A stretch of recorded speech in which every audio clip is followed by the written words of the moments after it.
Big TV భక్తి సమాచారం WhatsApp ఛానల్లో జాయిన్ అవ్వండి. అన్ని విశేషాలు ఎప్పటికప్పుడు తెలుసుకోండి.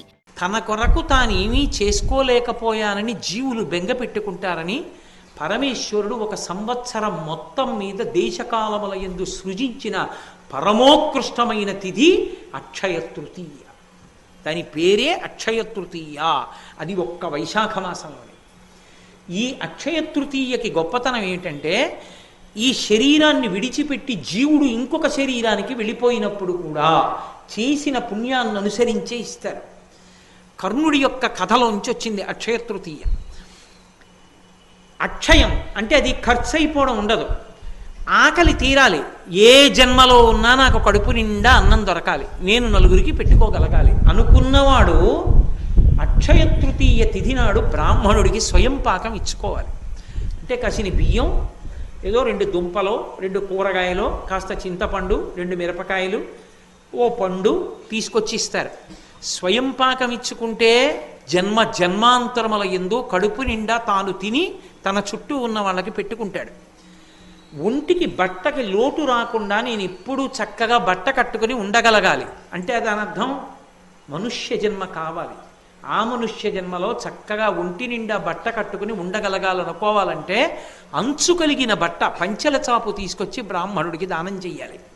అన్నిటికన్నా దారుణమైన శాపం ఏమిటో తెలుసా? జీవితానికి నీరు దొరకదు. అందుకే చేసిన పాపం తరిమితే దాహంతో అలమటించిపోతాడు. అలమటించిపోతే 10వ రోజున ధర్మోదకాలు విడిచిపెట్టిస్తారు.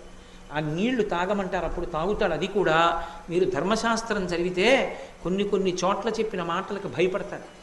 కొడుకు అధార్మికుడైపోతే, కొడుకు గాయత్రీ మంత్రం చేసే అధికారాన్ని కోల్పోతే, సరే ఇంకా నేను కొన్ని కారణాలు చెప్పడం ఎందుకు సభాముఖంగా, అప్పుడు ఆ కొడుకు చేత్తో విడిచిపెట్టినా తాగనివ్వరు. ఆ కొడుకు స్నానం చేసినప్పుడు మర్మావయవముల వద్ద ఉన్న వెంట్రుకల మించి పడిన నీళ్ళని తాగమంటారు. నువ్వు అలా పెంచావు కొడుకుని, అందుకని అలాగే తాగని చెప్తారు. బాహుమూలములలోంచి పడిన నీటి బిందువుల్ని తాగమంటారు. అందుకని కనీసం ధర్మంలో ఉన్నవాడు ఎవడైనా వచ్చి కాసి నీళ్ళు ఇస్తే తాగనిస్తారని, అయ్యా అందరూ రండి అని కొడుకు పిలుస్తాడు. ప్రేమ ఉన్న వాళ్ళందరూ వెళ్ళి ధర్మోదకాన్ని విడిచిపెడతారు. ఆ నీళ్లు తాగుతాడు.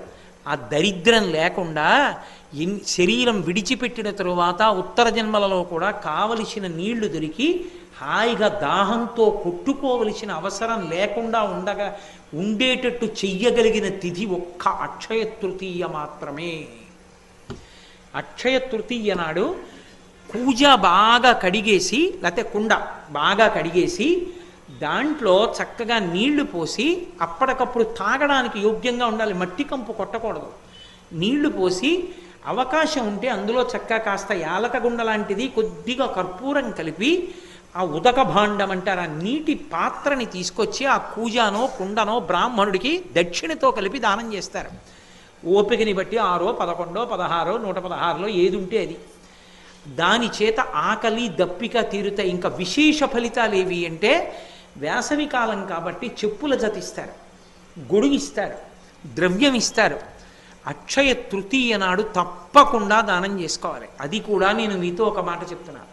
భర్త వచ్చి దానం చేస్తే చాలు, కానీ ప్రయత్నపూర్వకంగా సువాసిని అయిన స్త్రీ, 5వ ఉన్నటువంటి ఆడవాళ్ళు భర్తతో కలిసి వచ్చి చక్కగా బ్రాహ్మణుడికి ఇచ్చేటప్పుడు, అథవా 2 జాకెట్టు బట్టలు పెట్టి అందులో పసుపు కుంకాలు పెట్టి ఇచ్చుకుంటే, ఇవ్వగలిగో చీర ఇస్తే మంచిది. గాజులు పసుపు కుంకం ఇచ్చుకుంటే జన్మాంతరములకు యోగ్యమైన భర్తతో సువాసినిత్వాన్ని పొందుతారు. అక్షయం కదండి, అది ఖర్చు అయ్యేది కాదు. కాబట్టి రేపటి తిథిని జార విడుచుకుంటే అంతకన్నా మూర్ఖత్వం ఇంకోట్లేదు. అక్షయ తృతీయ నాడు బంగారం కొనుక్కోవడం అంటే పాపం కొనుక్కోవడం. కలిపురుషుడు బంగారంలో ఉంటాడు. అక్షయ తృతీయ నాడు బంగారం కొనుక్కోమని ఎవడు చెప్పాడో నాకు అర్థం కాదు, ఎక్కడా లేదు అలాగా. అక్షయ తృతీయ నాడు ఉతక భాండం దానం చేయాలి, స్వయం పాకం ఇవ్వాలి, ద్రవ్యం ఇవ్వాలి, చెప్పుల జత ఇవ్వాలి, లేకపోతే గొడుగు ఇవ్వాలి, లేకపోతే బట్టలు ఇవ్వాలి. అంతేకాని ఇలాంటి పిచ్చి పనులు చేసి బంగారాలు కొనుక్కుని ఇంట్లో పెట్టుకోరు. పాపం వృద్ధి అవుతుంది, అక్షయం అవుతుంది. For more videos like this, subscribe Big TV channel.